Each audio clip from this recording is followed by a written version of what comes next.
नमस्कार, आप देख रहे हैं लाइव सीरीज और आपके साथ मैं हूं वसीम खान।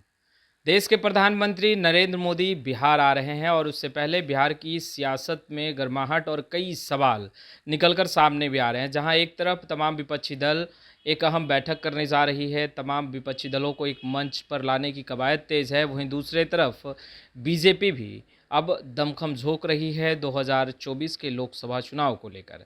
हमारे साथ बातचीत करने के लिए महबूब आलम जी हैं, सीपीआई-एमएल के कद्दावर नेता हैं, विधायक दल के नेता हैं और बेबाकी से अपनी बातों को रखते हैं। महागठबंधन में सब कुछ ठीक है और आप लोग अब विपक्षी दलों को एकजुट करने में भी लगे हैं महबूब आलम जी। तो सबसे पहले तो यही पूछेंगे कि कल कन्हैया पटना में थे और आप जानते भी होंगे कि कांग्रेस के हैं, एक युवा नेता हैं, अच्छे तरीके से आप लोग जानते होंगे, आप लोगों के ही महागठबंधन के एक हिस्सा भी हैं वो। मगर तेजस्वी यादव हर एक बार जब भी कन्हैया किसी मंच पर होते हैं उससे दूरी बना लेते हैं। तो ये कैसा एकजुटता है? क्या दिल में एक दूसरे के लिए कुछ कसक है? अरे कोई दिल की बात नहीं है। हम्म। अभी जो बिहार में महागठबंधन है, हम्म। कांग्रेस है ना इसमें, हम्म। कांग्रेस के मंत्री है ना। हम्म। इसमें दिल का क्या सवाल है? हमारा अलग प्रोग्राम है, तेजस्वी जी का अलग प्रोग्राम है, कन्हैया जी का अलग प्रोग्राम है, किन्हीं का अलग प्रोग्राम है। कोई दूरी बनाने की बात नहीं पर है। मुख्य अतिथि तेजस्वी थे, उसके बावजूद नहीं पहुंचे। कोई व्यस्तता होगी। मैंने भी तो कल उनसे हम्म। अपॉइंटमेंट लेने की कोशिश की, लेकिन कई कार्यक्रम में व्यस्त थे वो। हम्म। व्यस्तता हो गई, ऐसी कोई बात नहीं। हम्म। यानी सब कुछ ठीक है। ठीक है, सब ठीक है, पर कोई ये बात पहली बार तो नहीं है ना महबूब आलम जी कि कन्हैया किसी मंच पर होते हैं और तेजस्वी यादव दूरी बना लिया करते हैं। अरे वो बात नहीं है। कोई जॉइंट हम्म। महागठबंधन का मंच नहीं ना है। हम्म। अभी तो आपको संयोग है, ये संयोग है। हम्म। कहीं रह गए, कहीं नहीं रहा। हम्म। उसको आप लोग क्यों मुद्दा बना रहे हैं? उसको पर मुद्दा नहीं। बीजेपी तो कह रही है कि आप लोग एक मंच पर लाने की जो कोशिश कर रहे हैं, सभी लोगों की विचारधाराएं अलग अलग है, अब जबरदस्ती खींच कर बैठाने से क्या फायदा? जबरदस्ती वो खींच कर बैठा रहे थे। ये वीडियो आप लोग ने देखा होगा हम्म। कि वो आंध्र प्रदेश में रामाराव का जो क्या नाम उनका, जबरदस्ती बैठ के बैठा रहे थे। जबरदस्ती की क्या बात है? हम वैचारिक मुद्दे पर, जो इस देश को जिस तरह से भाईचारा को बर्बाद किया जा रहा है, जिस तरह से नफरत फैलाई जा रही है, जिससे हिंदू मुसलमान की राजनीति पर नरेंद्र मोदी जी ने अब तक जनता को गुमराह करने में कामयाबी हासिल की, लेकिन इसका पर्दाफाश हो चुका है। इसलिए सांप्रदायिक फांसीवाद नहीं चलेगा।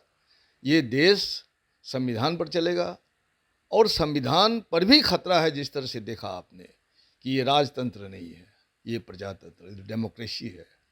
इस डेमोक्रेसी में जिस तरह से प्रतीक चिन्हों के साथ खिलवाड़ किया गया और राजतंत्र के प्रतीक चिन्हों के प्रति जो नमन किया गया, उसको स्थापित करने की जो कोशिश हो रही है, ये क्या है? ये दिखाता है कि जमहूरियत के प्रति, इस प्रजातंत्र के प्रति उनकी आस्था नहीं है। उनके तमाम मिनिस्टर छाती ठोकते हैं एक पहलवान की तरह से, मैं एक अकेला कर रहा हूँ। एक अकेला मंत्री है वो, और उनका कैबिनेट में मंत्री नहीं है। अभी गिरिराज सिंह को निकाल रहे हैं, अभी रिजिजू को निकाल रहे हैं। ये रिपेयरिंग करने की बात अब नहीं चलेगी बिहार में। इसलिए बिहार से जो पहल हुआ है, इस पहल को पूरे देश ने स्वागत किया। अब पूरे देश के प्रतिपक्ष के जितने नेता हैं, तमाम नेता एकजुट हो रहे हैं और स्वतः सब लोग आ रहे। हमने महसूस कर रहे हैं कि वन पार्टी सिस्टम की कोई डेमोक्रेसी है नहीं। अच्छा, विविधता है, विविधता है, वैचारिक मतभेद है, के बावजूद भी संविधान के प्रति हमारी प्रतिबद्धता है और संविधान पर जो भी छेड़छाड़ करने की कोशिश होगी उसको देश बर्दाश्त नहीं करेगा। अच्छा, आज राजद कार्यालय में महागठबंधन की एक अहम बैठक जो है वो बुलाई गई थी, कुछ देर पहले ही ख़त्म हुई है। आप कद्दावर नेता हैं सीपीआई-एमएल के और आप पटना में हैं और उस बैठक में नहीं गए? ना, वो बैठक पार्टी स्तर का बैठक है। पार्टी, विभिन्न पार्टियों के जो अध्यक्ष होते हैं, जो सचिव होते हैं, जैसे हमारी पार्टी कम्युनिस्ट पार्टी, पार्टियां जो है सचिव स्तर की पार्टी होती है, सेक्रेटरी होते हैं। दूसरी पार्टियों में अध्यक्ष होते हैं, तो सेक्रेटरीज और अध्यक्ष उसमें शामिल होते हैं और उसके और जो प्रधान नेता है वो शामिल होते हैं, तय करते हैं वो लोग। हम लोग तो विधायिका में हैं और विधायक दल की जब बैठक होती है, चाहे मुख्यमंत्री की बैठक होती है, उसमें हम लोग रहते हैं।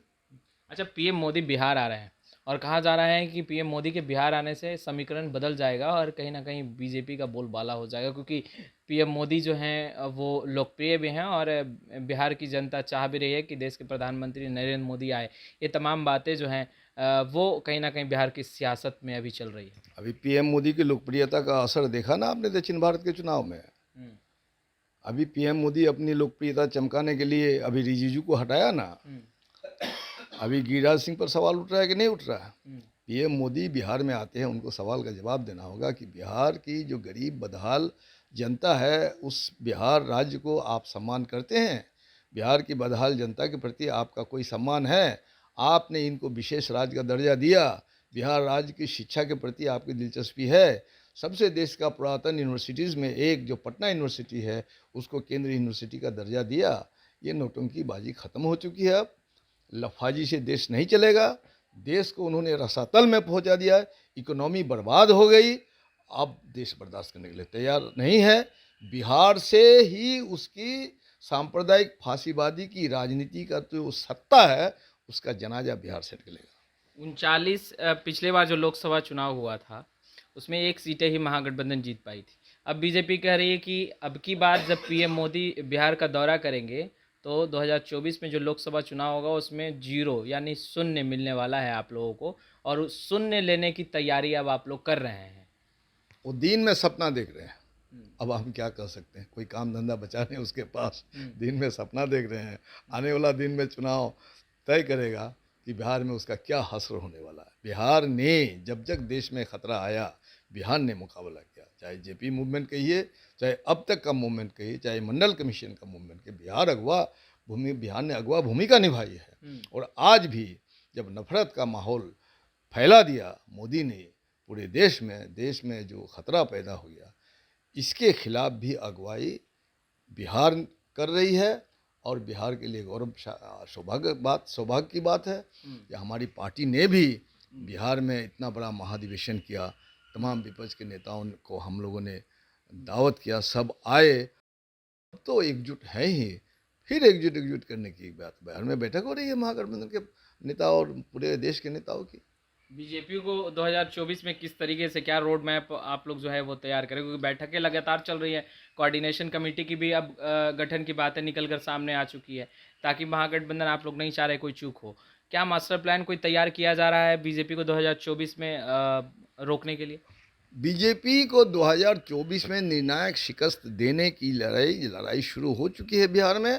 और ये छटपटाहट नरेंद्र मोदी की है, वो महसूस कर रहे हैं, इसलिए बिहार का दौरा करना चाहते हैं। बिहार से उसको कुछ मिलेगा नहीं, कुछ उसको बिहार से मिलने वाला नहीं है। बिहार ही देश का नेतृत्व करेगा और किया है। पीएम मोदी बिहार पहुंचेंगे तो आप लोग क्या पीएम मोदी से सवाल पूछने जाएंगे? बिहार की जनता सवाल पूछेगी, बिहार की जनता सवाल पूछेगी।